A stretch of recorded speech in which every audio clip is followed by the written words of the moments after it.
as Shadow Minister for Defence.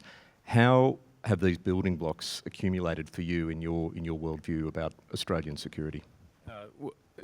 I'm glad you mentioned Afghanistan, and I try not to talk about it too much, but it keeps following me. Interrupt you. We have a session later with Nick McKenzie talking about truth. Truth. That's going to be pretty fascinating, I think.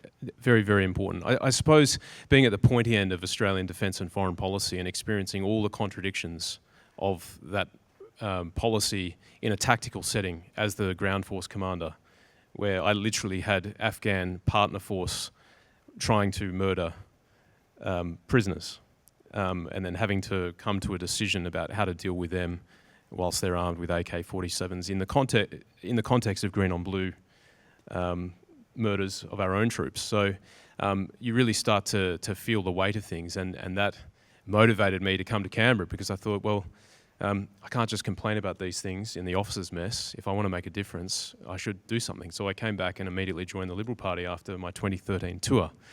You mentioned the legacy of Afghanistan. The vast majority of our troops served brilliantly, very professionally, and I'm very proud of what we achieved over there, given the strategic challenge of Afghanistan. But there were people who did the wrong thing, and I think one of the most important things for a democracy is to demonstrate that we can hold ourselves accountable.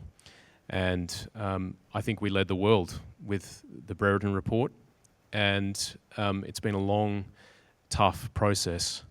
I think investigative journalism was also critical there. Sometimes when government fails, the fourth estate needs to step up, and I believe Nine Media did that, which is why I have been supportive of their work. But we're still dealing with that, and for some time.